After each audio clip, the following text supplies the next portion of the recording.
오늘 우리에게 주신 하나님의 말씀은 어제에 이어서 마태복음 17장, 마태복음 17장이 되겠습니다. 1절부터 8절까지 교독하고 마지막 절은 합독하겠습니다. 마태복음 17장. 엿새 후에 예수께서 베드로와 야고보와 그 형제 요한을 데리시고 따로 높은 산에 올라가셨더니 그들 앞에서 변형되사 그 얼굴이 해같이 빛나며 옷이 빛과 같이 희어졌더라.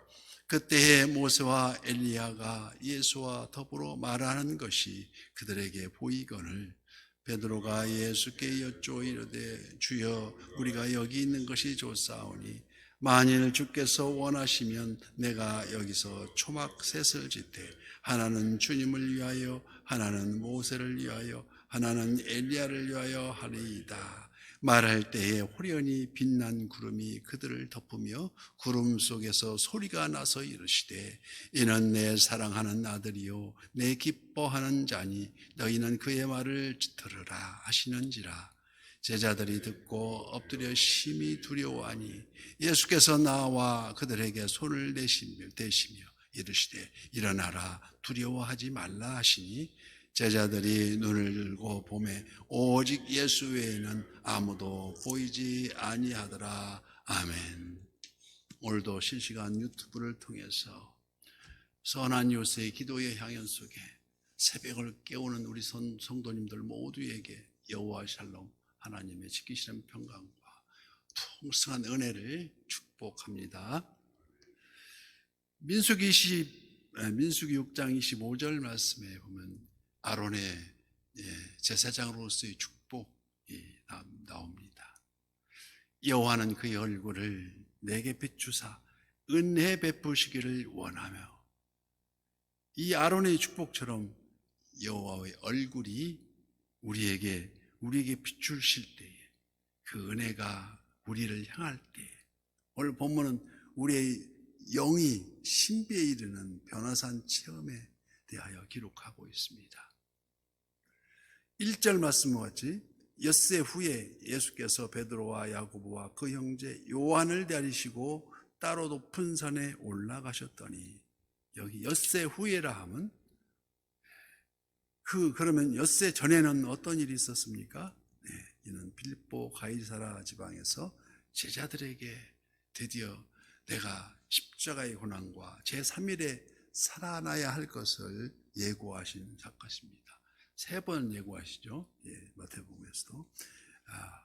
그래서 예수님께서 12 제자들 중에 유달리 베드로, 야고보, 요한 이 3 제자들을 따로 데리고 높은 산에 오르셨는데 갑자기 2절 말씀과 같이 그들 앞에서 변형되사 그 얼굴이 해같이 빛나며 옷이 빛과 같이 희어졌더라. 아주 신비스러운 현상입니다. 실로 놀랍고 신비스러워. 그럼 왜 예수님께서 변화하셨을까요? 분명 이러한 모습을 통하여서 제자들에게 어떤 어려움에서도 흔들리지 않고 이겨내라는 가르침을 예표하신 듯 3절 말씀에 그때의 모세와 엘리야가 예수와 더불어 말하는 것이 그들에게 보이거늘, 시공간을 초월해서 모세와 엘리야, 시대가 많지 않습니까? 그래서 제4차원에서의 영성이라고 할 수 있습니다.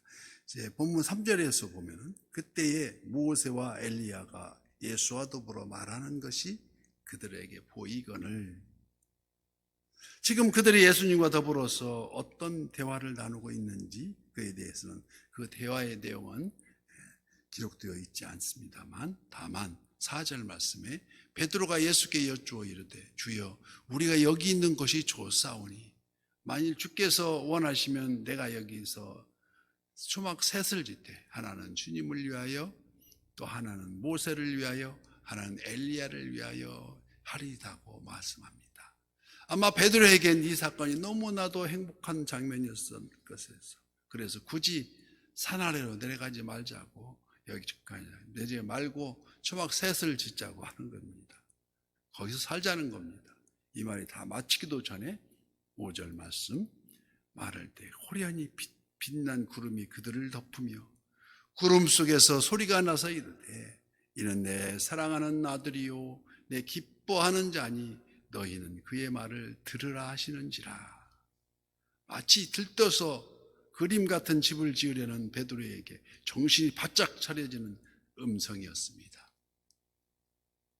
6절 말씀, 제자들이 듣고 엎드려 심히 두려워하니 그때 7절 말씀에 예수께서 나와 그들에게 손을 대시며 이르시되 일어나라 두려워하지 말라.